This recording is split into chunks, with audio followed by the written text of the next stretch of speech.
Hey Trainiacs, let's demonstrate the side kick drill and the few different variations of it.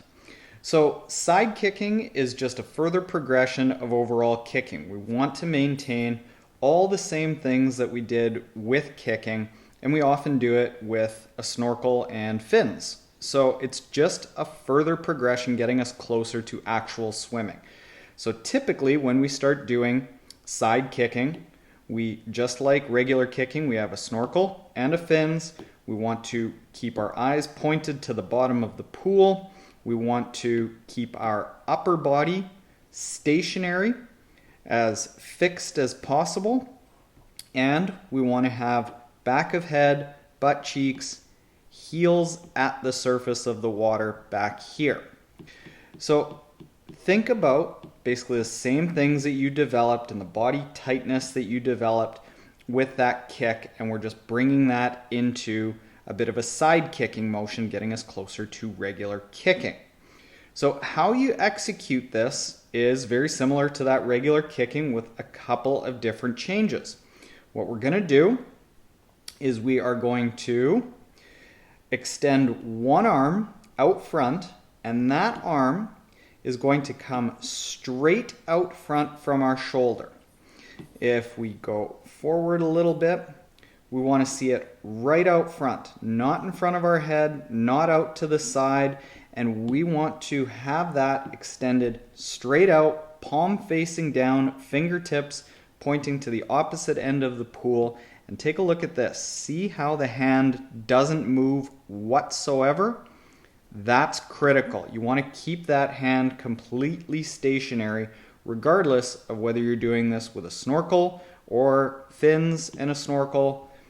It's going to stay completely stationary no matter how you do it. Let's go back here. Also, that hand is going to be under the surface of the water. So we want to develop the fingertips being lower than the wrist, which is then lower than the elbow, which is lower than the shoulder. So that's going to be very, very difficult for you if your hand is outstretched here. It's going to be a lot easier for you if your palm is down a little bit. So your hand directly out front from your shoulder, palm facing down, fingertips pointed at the opposite end of the pool, completely stationary, with fingertips lower than wrist, which is lower than elbow, which is lower than shoulder. Now, it's hard to tell here, and I'm also fairly bad at this, but what you want to do is you want to turn your body to about a 45-degree angle. I'm probably somewhere around 25 or 30, and that's something that I'm working on, and this is a drill that we work on it with. You do not, absolutely do not, this side's a little bit better, closer to 45 degrees. You do not want to be perfectly on your side. That's an over rotation. You want to be somewhere around a 45-degree angle and maintain that 45-degree angle. So we're not going directly on our side where our belly button is pointed this way. That's an over rotation. That's going to cause wiggliness. That's going to cause your legs to splay out in behind you and undo all of those good things that we developed with kicking. So arm out, as we discussed, body tilted at a 45-degree angle. The hand that isn't extended is at your side. And what you're doing when we end up taking away the snorkel and just having the fins on and having to take a breath, you are not lifting your body. Take a look at this right here.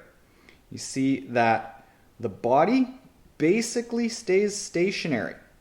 Everything stays exactly where it is besides the head. And what we're trying to do there is get rid of the need and the desire of athletes to lift their head out of the water, which is then going to drop their feet down, causing sinkage.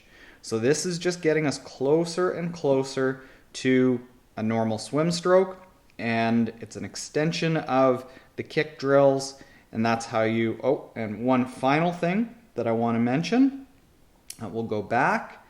when we're doing this with the snorkel and when we are not doing this with a snorkel, we want to, right there, we want to have our chin rested up against the side of our shoulder.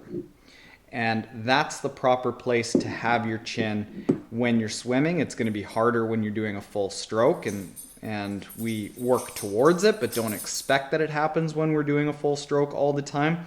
But during this drill, we want that chin to be on the shoulder, side of the chin, side of the shoulder, eliminating gaps, because that gap, when there's a big gap in between the chin and the shoulder here, creates drag with that water. So we want to eliminate that gap by having that chin resting on the side of the shoulder.